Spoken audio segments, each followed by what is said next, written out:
Hello everyone, welcome to this landlord legislation webinar. So let me know if you can hear me okay. Put a yes or an okay in the chat box if you can, just so I can make sure that you're listening. So let's give people a couple of minutes just to get logged in. Let's not start straight away. I've got a lot of content to get through tonight though, so I won't hang around too long waiting for people to get started. There are so many changes happening with legislation right now. It's really important that as landlords and agents that we stay on top of it, stay up to date with it, and make sure we stay compliant. As I say, I'll be covering a lot. If you've got questions along the way, then put them in the chat box and I'll try and answer them. If not as I go along, then at the end, if for whatever reason I don't answer your question during the webinar, I promise I'll get back to you tomorrow at the latest and try and get you an answer. We could probably talk all night about legislation changes, but I know that you're all busy people, so I'll try and keep the webinar to about 45 minutes to an hour with questions, so you can get back to your busy lives, okay? If we don't cover something that you'd like to be covered tonight, then please get back to me afterwards and I'll try and answer it for you. Right, okay, I think we can start.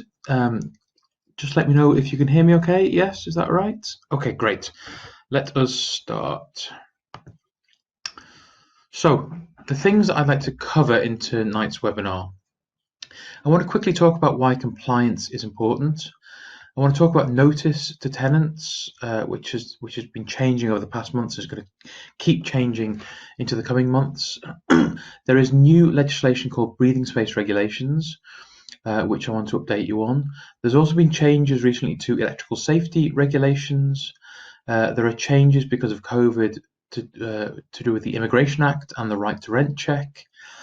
And I want to talk to you about why, if you let tenants move on to a statutory periodic tenancy, the council may come after you for council tax.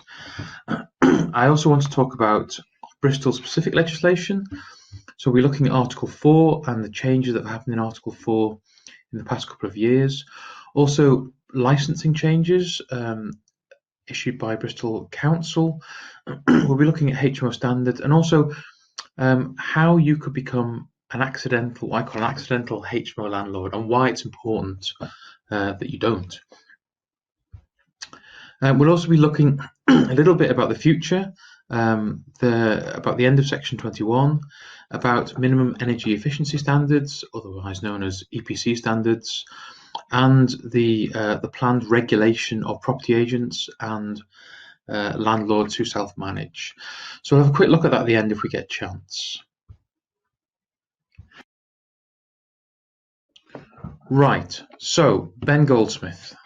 Who am I and what right do I have to be talking to you about this now?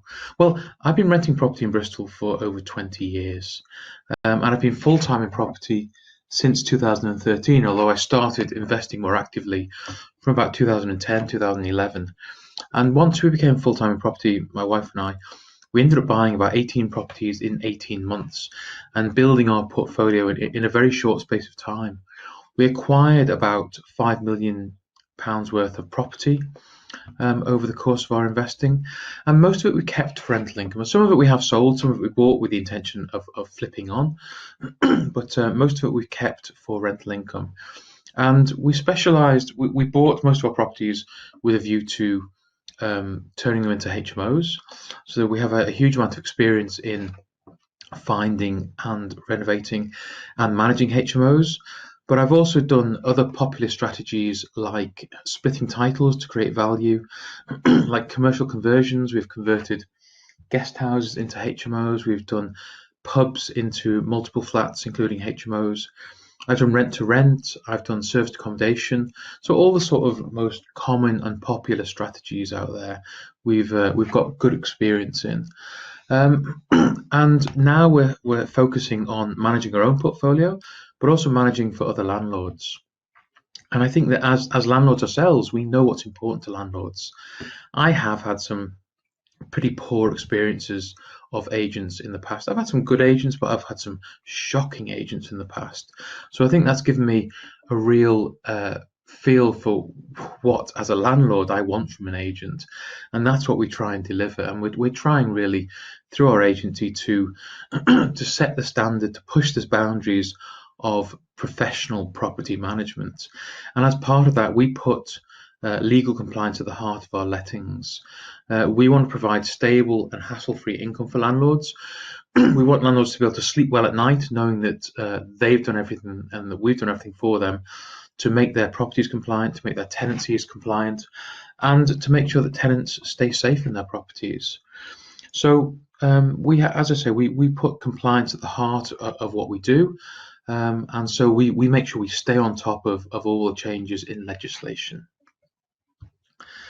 So let me say a few words about why compliance is important. I mean, I think ethically, I'm someone who believes that we have a duty to comply with the law, and as landlords, we need to comply with regulations and law that are put in place. And of course, there's a good reason why many of those laws and regulations are put in place. It's the health and safety. It's to keep our tenants safe and well, and that's in all of our vested interests. We want happy tenants, tenants that look after their properties, that stay for a long time. So, you know, we definitely want to keep our tenants safe and well. But there's also another reason why we should comply. Bristol Council has its own rogue landlords unit, and they have made several successful convictions in recent years, with landlords being fined £9,000, £87,000, and even £330,000. That was quite recent in March 2021. It was a property company, and the two directors who ran it were convicted of multiple violations of licensing and health and safety standards.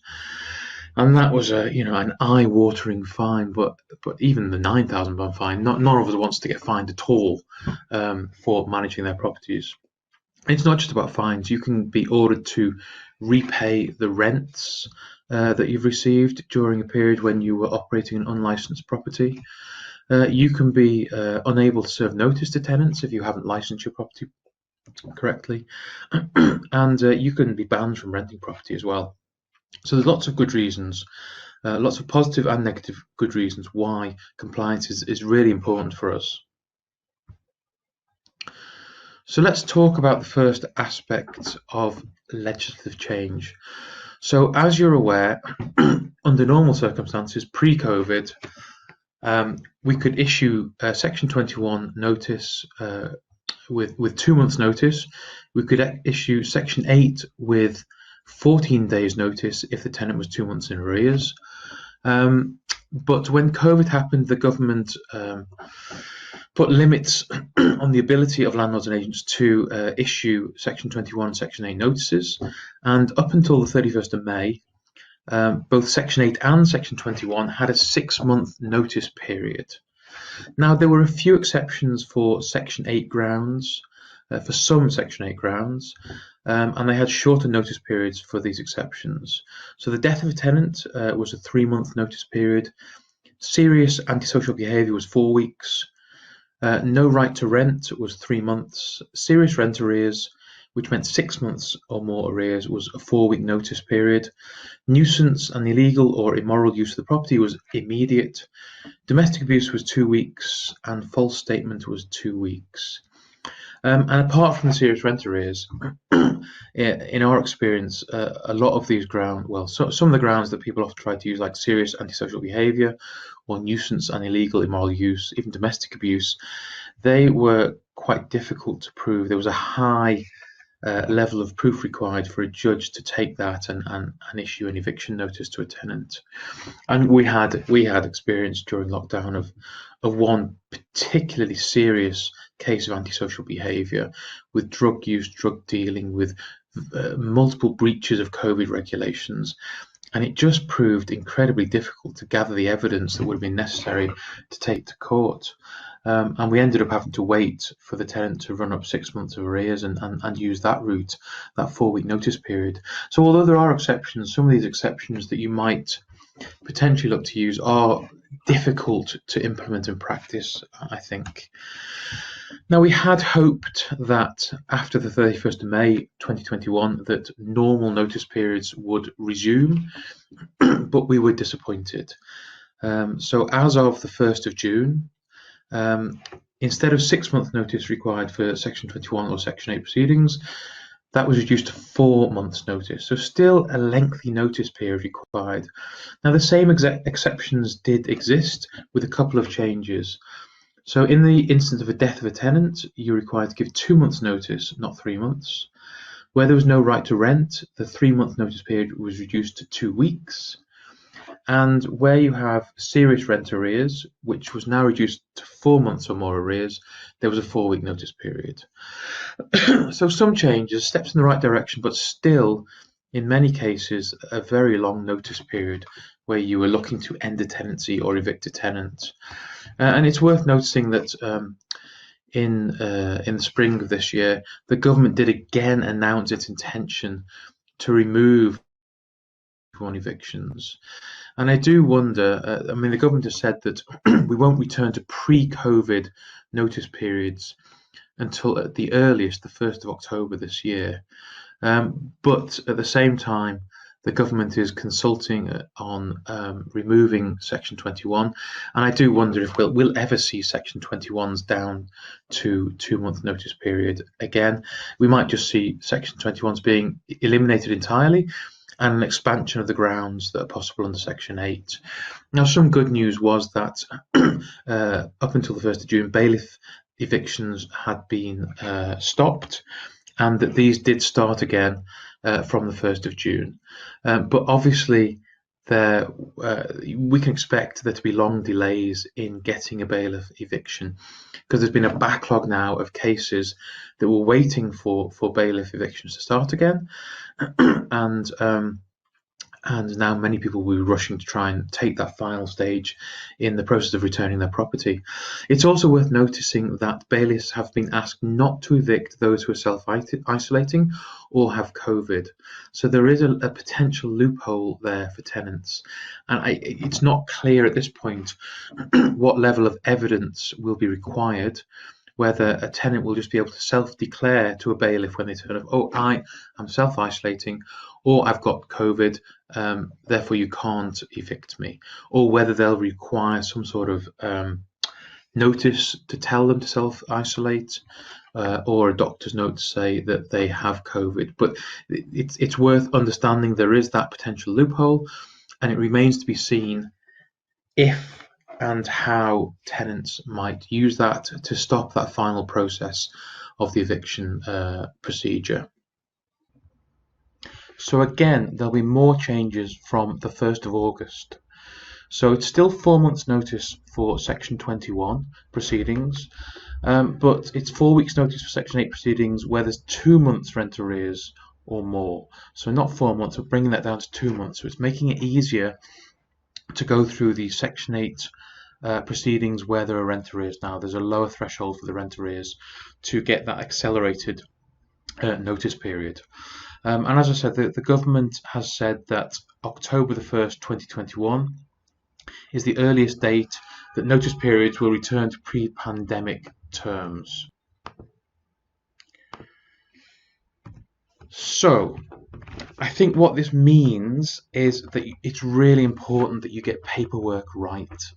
You know, we've looked at every step of the process here, and there are backlogs, there are extended periods of time. You know, 6 months notice down to 4 months, but that's still a long time.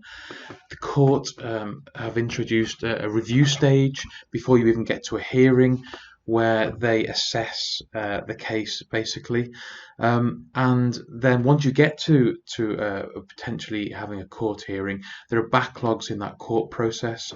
The courts have said that they'll prioritise certain cases, so that the cases, the Section 8 proceedings where there are shorter timeframes for eviction, they're going to prioritise those cases, which is great if you are one of those cases. But if you're not, then it means that you're going to be back of the queue after all those priority cases. And of course, we've looked at, at bailiff backlogs and the fact that there's going to be a lot of cases that are backed up for the bailiffs now. So all in all, that whole process is just going to take a lot longer than it did, and it already took long enough. You know how frustrating it is if you're a landlord and you've got tenants who are not paying, or you need to get rid of those tenants for whatever reason. It already took long enough to go through that process. How long is it really going to take now to potentially evict someone? Well, I mean, I think that, if you got through that process within 12 months, you'd be doing pretty well. It could be more like 18 months if you're not one of those priority cases. So you wouldn't want to get, let's say, 9 months, 12 months into that process, get before a judge at court, and the judge turn around and say, "I'm sorry, but you didn't file your paperwork properly. There's some mistake in the proceedings that you've initiated," and then you have to go back all the way to the beginning again, issue new notice, and start that whole process again. That could be very, very costly for you if you've got a tenant in there that whole time who's not paying you any rent. So it's, as I say, it's really important to get your paperwork right, because it could be a very costly mistake if you don't do that. I think it's also, given all those backlogs and extended timeframes for different stages of the process, I think it's also really worth considering rent guarantee insurance. And this is something we recommend for all of the landlords that we manage for. And when you look at the costs spread over a 12-month tenancy, it can actually work out quite reasonably priced, and it will cover you for rent arrears, normally up to 12 months, but also for the cost of court proceedings, and sometimes for a void period once you have managed to evict tenants. So that's well worth considering, and I'm happy to have a chat with you outside of this webinar if you want to discuss us setting that up for you. Okay, so there are new regulations in place which affect us as landlords. They're called the Breathing Space Regulations of 2020. The full name is the Debt Respite Scheme (open brackets) Breathing Space Moratorium and Mental Health Crisis Moratorium Regulations 2020. I'm just going to call them Breathing Space if that's okay. I think I will lose the will to live if I have to repeat that whole title every single time. Anyway, they came into force on the 4th of May this year, and the purpose is that some people struggle with debt, and the constant pressure of increasing interest payments and finding payments for the debts that they owe causes a lot of stress to them. And the idea behind this is that they call like a timeout. It's a timeout. It's an opportunity for them to take a period of time where they're not being pursued for those debts, where they're not accruing more interest payments on what they owe, and find a longer term solution. It's an opportunity to breathe and find that long term solution for the debts they're in. So there's a good reason for doing this, and we all want, if we have tenants who have long term debts, we want them to find solutions where they can, rather than just walk away from the debts, they can find a long term solution which sees them repaying that debt, if it's to us or if it's to someone else. Now, what does this mean then? There are two kinds of breathing space arrangement. There's a standard breathing space arrangement. Now, it's important to note that a debtor can't just decide, okay, I'm going to go into a breathing space arrangement. It's not for them to decide. And let's use the example of a tenant who is in debt, because that is obviously the most likely situation that we'll come across this as a landlord. So it's only an authorized debt advice provider who can enter someone into a breathing space arrangement. The debt advice provider has to be authorized by the Financial Conduct Authority, and they will work with the tenant to identify the list of debts that they have. And when they've done that, they will notify all of the people those debts are owed to that the person is entering a breathing space arrangement. So you'll be notified by the debt advice provider telling you the debts that are being entered into the arrangement and the start date of the arrangement. Now, with a standard breathing space arrangement, it lasts for 60 days, and a person can only enter a standard arrangement once every 12 months. So it's not something they can just keep on going into. Now, the second kind of breathing space arrangement is a mental health breathing space arrangement, and it's the same in many ways to the standard one, except that the length of the arrangement is different. It lasts for the length of the treatment for the mental health issue plus 30 days. So you can see there's no limit on how long that could be. Someone could be being treated for a mental health issue for an indefinite period of time, and their breathing space arrangement would last for that time plus 30 days. And also, there's no limit on the number of mental health breathing space arrangements that can be entered into. So there's a lot more options in this arrangement. Now, the consequences of a breathing space arrangement: during the arrangement, you can't pursue the tenant for the rent owed at the beginning of the arrangement. You also, if that tenant owes debts jointly and severally, so for example, if the tenant is in a joint tenancy with other people, you can't pursue those other people on the tenancy, because that is seen as, because that debt is owed by the tenants as a group. If you pursue one of those tenants, you are effectively pursuing all of the tenants, and as your tenant, one of those tenants, is in a breathing space arrangement, that is not allowed. You're also not allowed to charge interest or fees on the debt, in this case the rent owed, at the start of the arrangement and through the duration of the arrangement. Obviously, once the arrangement stops, then you can start charging interest and fees again if they are allowable. You're not allowed during the arrangement to serve notice on the tenant, and you're not allowed to contact the tenant to discuss the debt owed at the start of the arrangement. So you need to just leave them be during that breathing space arrangement. So what can you do? Well, the tenant, the debtor, has an obligation during breathing space arrangements to continue making repayments. So if there are repayments due, if there is rent due, then they have an obligation to keep up with those ongoing payments. It's just that you can't pursue them for the debts that are owed at the beginning of the arrangement. So you can, if they fail to make payments after the beginning of the breathing space arrangement, you can pursue debts that arise after the start of the arrangement. You can also speak to the tenant's debt advisor about any issues you have in their ongoing payments. And if the tenant fails to meet ongoing payment obligations, then the breathing space arrangement can be revoked. But that's for normal breathing space arrangements only, not for mental health breathing space arrangements. And there will be a midway review of the breathing space arrangement, and the debt advisor can decide to cancel or continue the arrangement at that point. Obviously, for the longer or potentially longer mental health breathing space arrangements, where the duration of the of the treatment may not be known, some reasonable point will be determined by the debt advisor. Some duration of months, 2, 3, 6 months, at which point he would review the arrangement. So what it means for landlords is, as I say, you can't speak to the tenants about the rent arrears that they owe at the start of the arrangement. You can't pursue eviction based on debts owed at the start of the arrangement. Section 8 notice has been amended to include breathing space language. That was done at the beginning of May, when the breathing space regulations came into force. So the government did change the Section 8 notice just before the 4th of May. So if you served Section 8 notice in those first few days of May or since then, you must make sure that you have used the correct notice, otherwise your Section 8 notice will be invalid.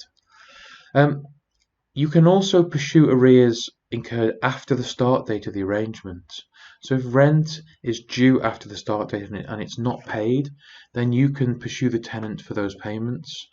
And if the tenant is on a longer mental health breathing space arrangement, and they accrue enough rent arrears to allow Section 8 notice, then you can pursue Section 8 notice for those arrears occurring after the start date of the arrangement. You can also issue non-debt related Section 8 grounds. Now, I've put here as well that you can issue Section 21 notice.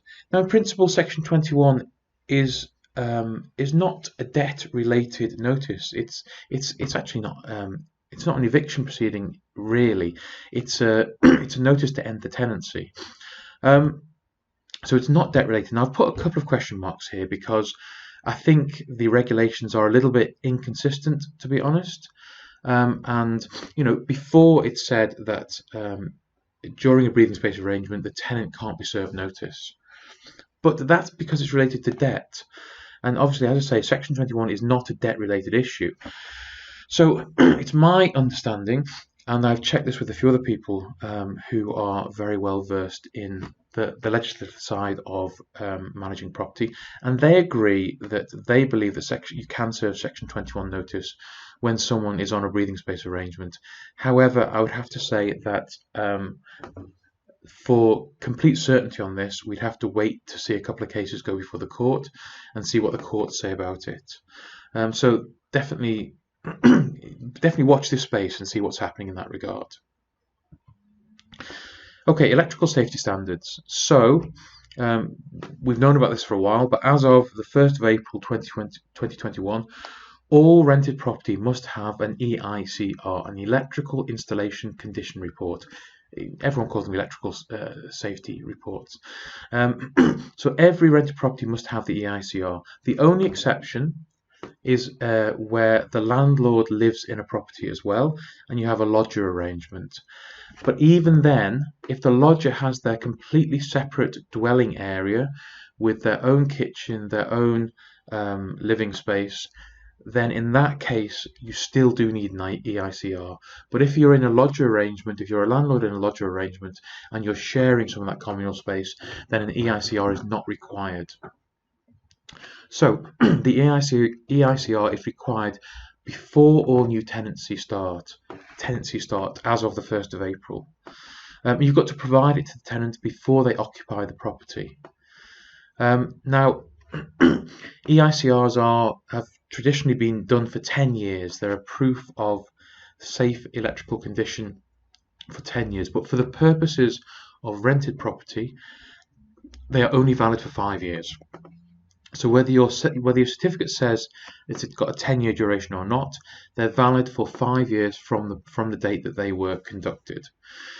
And breaches of these regulations can result in a fine of up to £30,000. So it's a significant penalty, and not one that you want to get on the wrong end of. So please make sure that your property has an EICR. There are fines. I am still finding landlords who we speak to who are not aware of this, and their property does not have an EICR. So please make sure that you do. Just a point to note as well, this requirement is not part of the Deregulation Act. So the fact that you don't have an EICR does not stop you serving notice. Just worth noting that. So the Immigration Act and COVID. So as you are all aware, a few years ago, it became the landlord's responsibility to check that all adult occupiers in his property have to prove their right to reside in the UK. Now I've put occupiers, and deliberately, it's not tenants, it's all adult occupiers. So if your tenants have other people who come and live with them for a period of time, they should inform you about that, because it would be a breach of the tenancy agreement. But also, you must check that they have a right to actually live in the property. Now, normally, under normal circumstances, you are required to see their documentation that proves a right to reside in the UK face to face with the occupier. And in many cases, that documentation will be a UK passport, and a UK passport will prove an indefinite right to remain. And there are a few other documents that also prove an indefinite right to remain. I believe an Irish passport is one of them. And there is no need in that case. Once you've checked the tenant once, you have no need to ever check them again for a right to reside. However, some tenants will have a limited right to remain and reside in the UK. They will have a visa which lasts a certain duration, 12 months or 6 months or 3 years or 5 years. And where tenants have, or where occupiers have, a limited right to remain, you've got an obligation to go and recheck their right to remain. And you have to do that either at the end of their visa. So you need to make a note of when their limited right to remain expires. So either at the end of their visa or in 12 months' time, whichever is the later. So if you check a tenant today and they have a visa which expires tomorrow, you don't have to then go and check them tomorrow to see if they've got new right to remain. You have to check them in 12 months' time, because that's the later of the end of the visa or 12 months. Now, it's worth making a note of EU nationals. They have a right to reside with no visa in the UK until the 30th of June this year, 2021. And all you need to do with respect to EU nationals until that date is just verify that they are EU nationals by seeing their documents. As of after the 30th of June, they then do have to prove a right to reside. So you'd have to check that they have a visa or some sort of settlement status in the UK. Now, it's very important that you keep evidence of the checks that you've made. If the Home Office, if the Immigration Department ever came back to you and said, I understand you have or had this tenant, could you please prove to me that they showed their right to reside in the UK? You need to be able to show that. You need to be able to prove it. And let's not forget, there are hefty fines and I think prison sentences for failure to do these checks. So it's very important that you do the checks and you keep evidence of the checks. Now, during COVID, the government was obviously discouraging people from meeting face to face. And they put in place special measures whereby you didn't have to see an occupier's right to reside face to face. You could do it by video link, or they could send you PDF copies of the documents that prove their right to reside. So that is the way most people did their checks during the pandemic. And the right to do remote checks like that ends on the 20th of June. And then we will be back to the original procedure where you've got to see the original documents face to face with the occupier and be able to prove that. And the best way would be to take a picture of that document with the person as well. Okay. I want to talk a little bit about statutory periodic tenancies and the fact that as a landlord, you could be liable for paying the council tax when your tenant moves on to a statutory periodic tenancy. Now that sounds crazy, and I agree, it is crazy, but it's just a consequence of the way the law is at the moment. So let me explain, because there are many landlords who let their tenants move out of an assured short-hold period and onto a statutory periodic tenancy. Now, there are two cases which are relevant here. The first one is Superstrike v. Rodriguez in 2013. And I'm not going to go into all the details of that case, but the case established an important point, and that is that under a statutory periodic tenancy, that is not each new month of the tenancy is not an extension of the original tenancy. Effectively, it creates a new 1 month tenancy every month. So if you have a 6 month assured short-hold tenancy, at the end of that 6 months, the first day of the next month, a new 1 month tenancy is created for the tenant.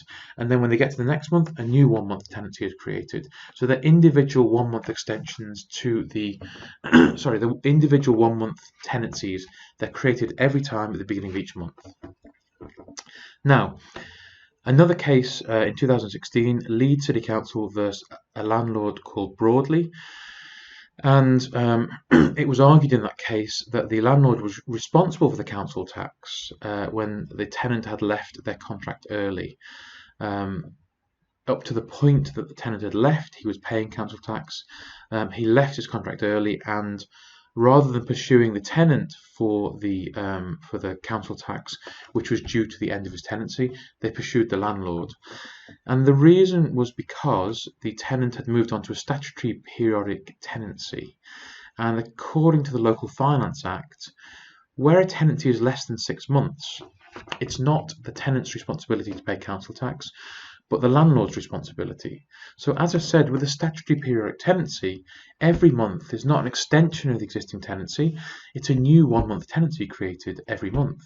So a 1 month tenancy is a smaller duration than 6 months, and therefore the council argued that the landlord was responsible for paying the council tax.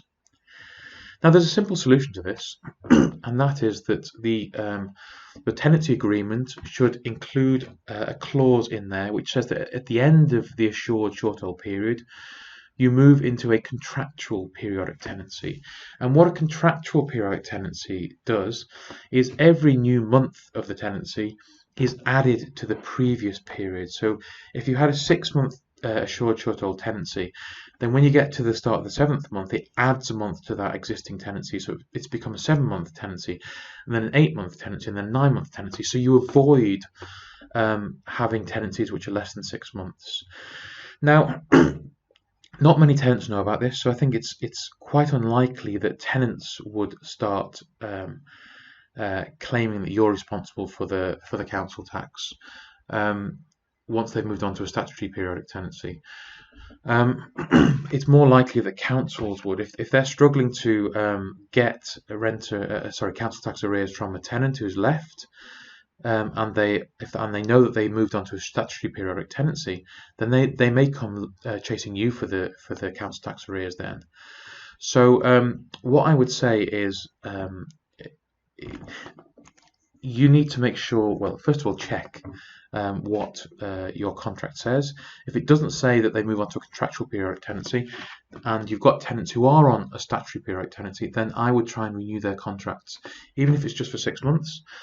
Get them onto a new assured short hold tenancy, and make sure that you include the language in the tenancy of moving to a contractual periodic tenancy at the end of that. And obviously any new tenancies that you create, make sure you've got the language in as well. So really important to make sure your paperwork is right, and that's something our standard contract, which we use for all of our landlords, has the correct language in, so you'll never get caught out by this. Okay, let's move on to Bristol specific legislation. Now, you may or may not have heard of Article 4 and Article 4 directions. Now, what Article 4 does, well, okay, let me take a step back. Every piece of land, every property in the UK has a planning classification. So, a house has a classification, a pub, a restaurant, a cafe, an industrial building, a factory. They've all got different planning classifications. And in general, you can't just move a property from one classification to another. I couldn't just decide that my house, you know what, tomorrow I'm going to open it up as a pub. Or you couldn't just decide that your cafe is going to become a factory. So if you wanted to do that, you'd have to go through the planning application process. And obviously during that process, your application could be accepted or rejected. But there's a process to go through. You can't just move your house into a pub tomorrow without any approval through the planning process. Now, there are certain kinds of property that can be moved from one class to another without planning application. It's called permitted development, and one of the types of permitted development is that you can take a house and you can change it into a small HMO under permitted development without going through the planning application process. And when I say a small HMO, I mean less than 7 people. So between 3 and 6 people, HMO between 3 and 6 people, you can move a house into a small HMO, 3 to 6 people, without planning application approval under permitted development. Okay. Now, what Article 4 does is it restricts permitted development, and it's not just applied to HMOs, but it can also, like a conservation area is an Article 4 direction, and what it says is that normally you can change the front of your property however you like. You can paint the windows green if you want, you can put in plastic windows as opposed to wooden windows without having to go through the planning application process. But Article 4 in the conservation area says no, actually no. If you want to change the front of your property looks, then you need to go through a planning application process, because we want to protect the way this particular area looks.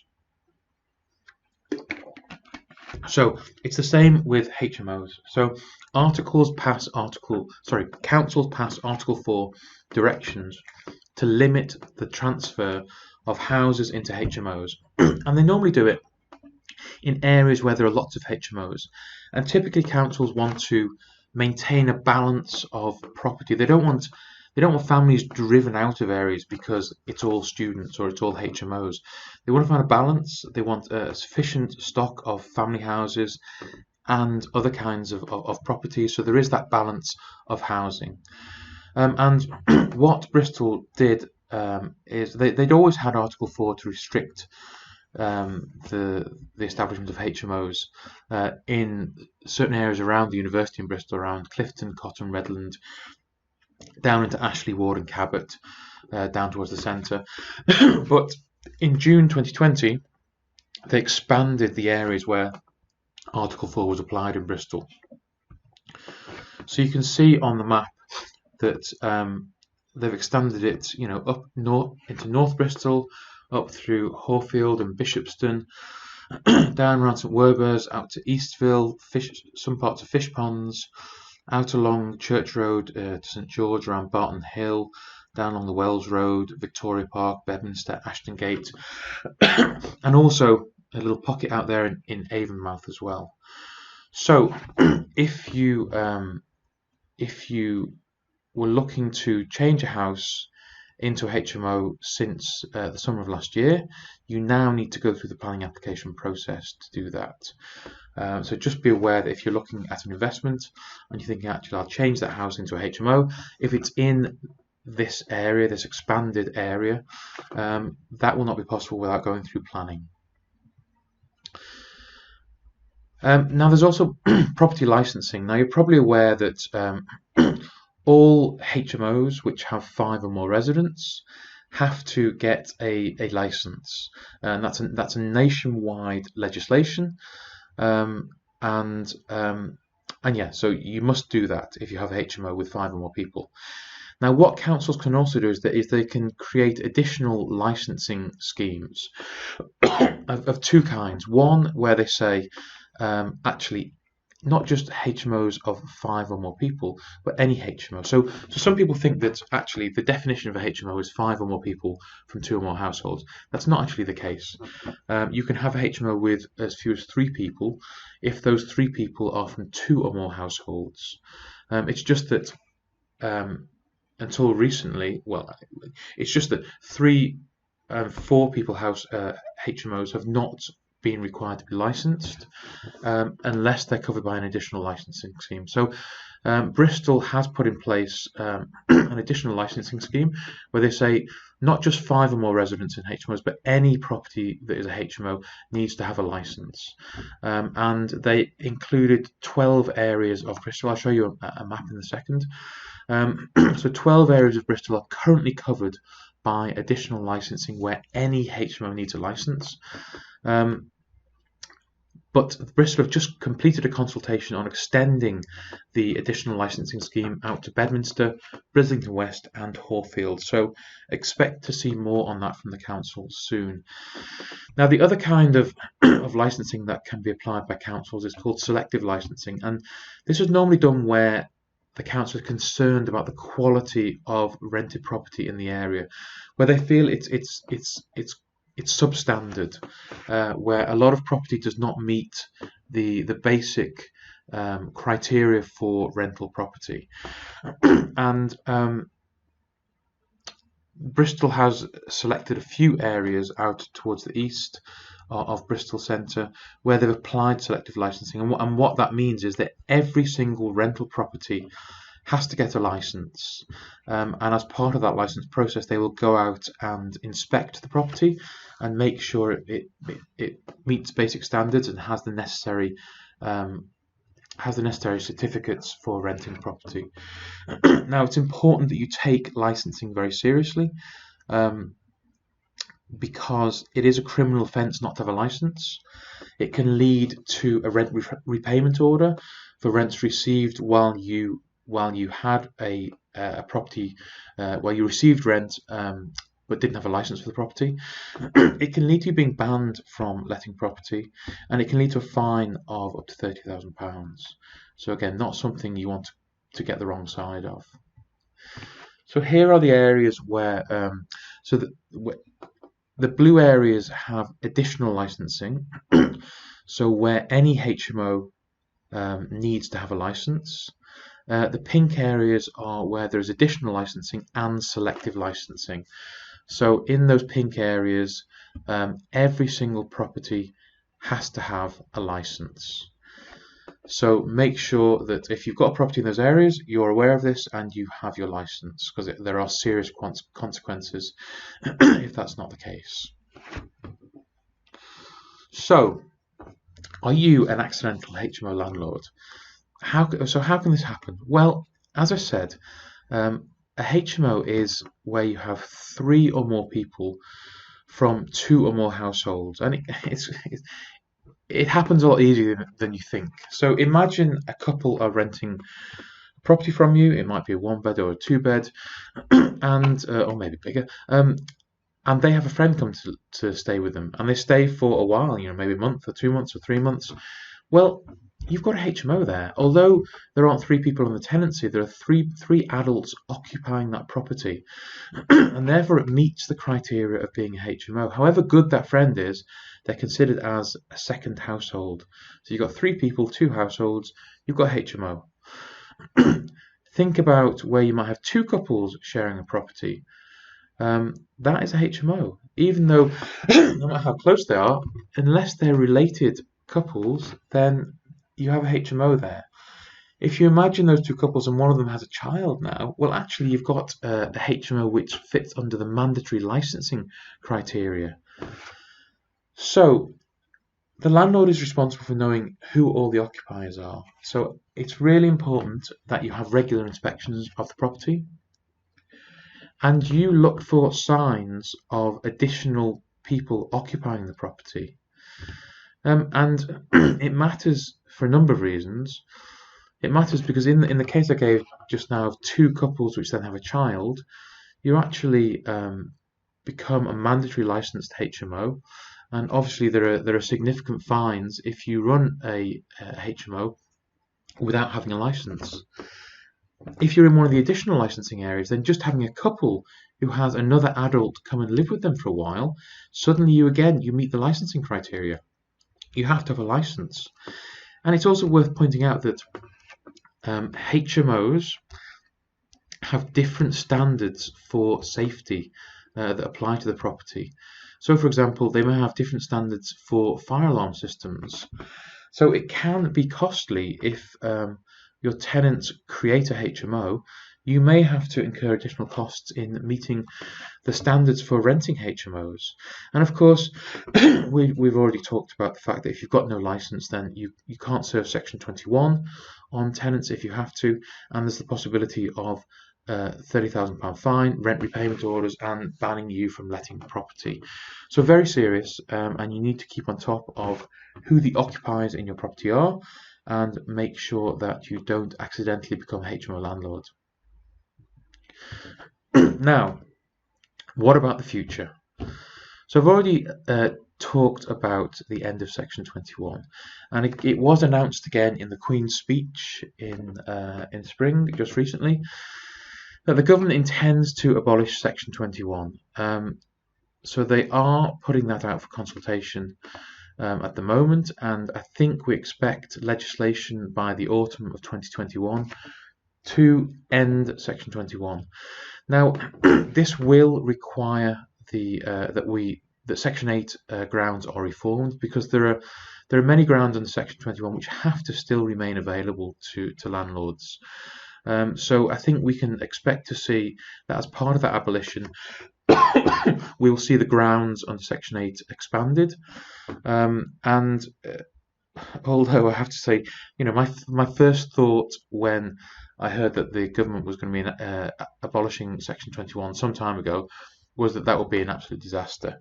But life does go on. Scotland currently does not have Section 21, so they have to adapt the laws to make it work for landlords as well, at least marginally. So I think it's going to be important for us to watch what happens with that. And what I'd also say is that if you get the chance to comment on the abolition of Section 21, then use your voice. Landlords' voices need to be heard. It's incredibly difficult for us to remove tenants, even when there are exceptionally good grounds to do so, like antisocial behaviour, like extreme rent arrears.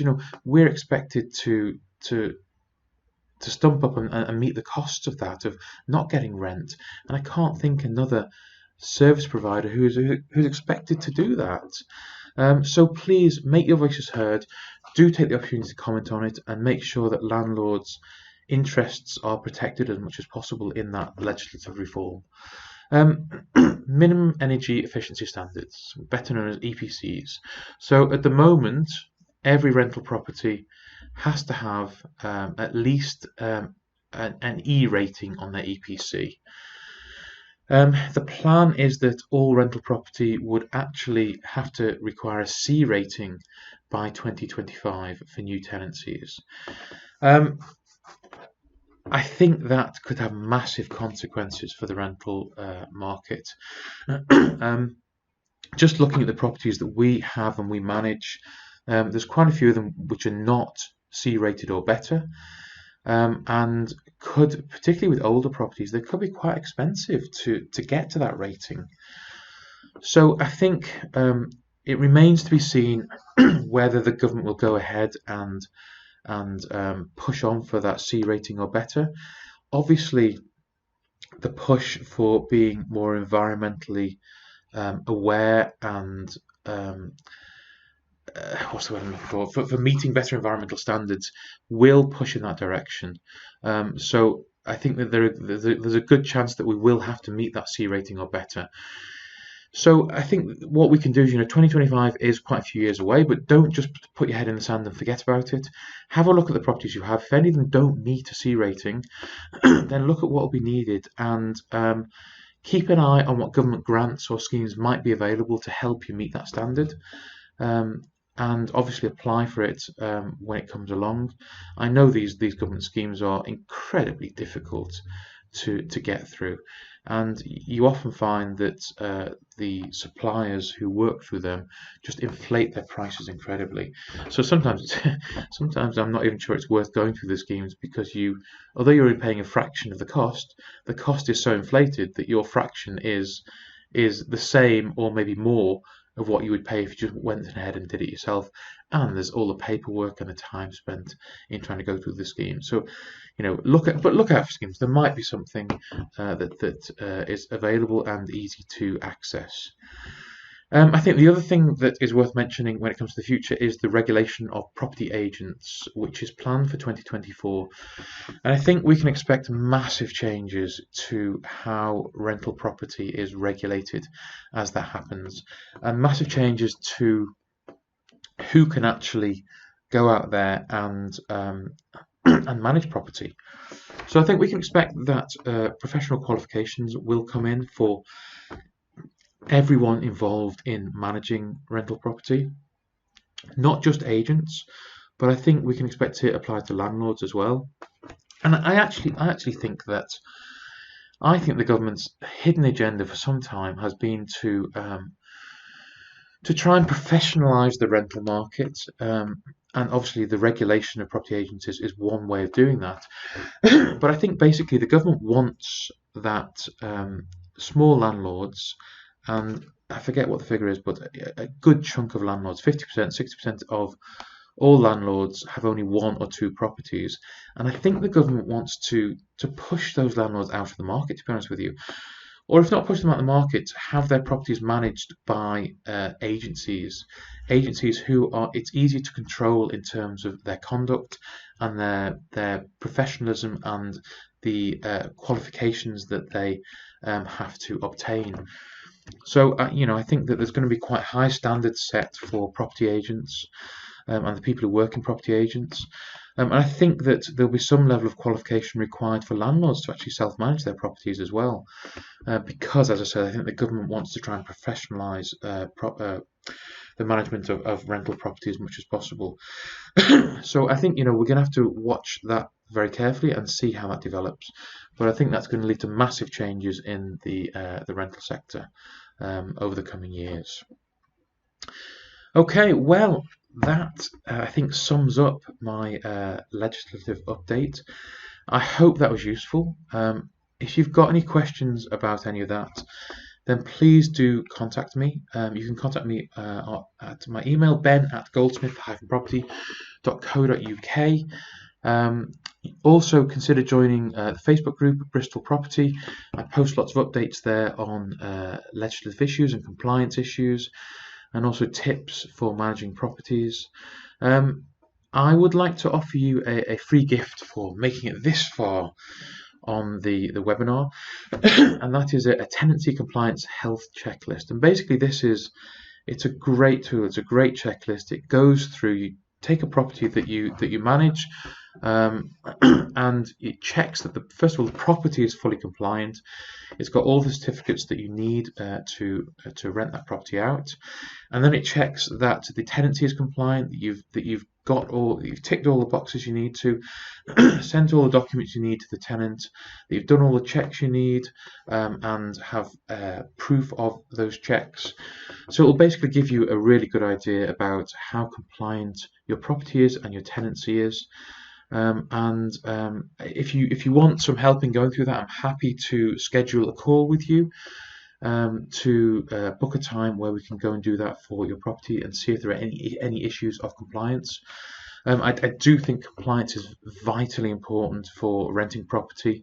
At the moment, it's becoming increasingly key to good management, and I'm happy to help you out in any way that I can to make sure that you are compliant. So if you're interested in me going through the checklist with you, then do send me an email and we'll schedule in a time. I did also tell Bristol Council that I would mention their mailing list. They send out regular updates to landlords in the area. So if you're interested in getting on that mailing list, and I would recommend you all do, then send an email to private.landlords@bristol.gov.uk and put subscribe as the subject. Okay, great. Well, I think that wraps it all up. As I say, get in touch with me if you've got any questions on this webinar or want any help with managing a property. We're happy to give what help we can. And I look forward to talking to you some other time. Thanks very much. Good night.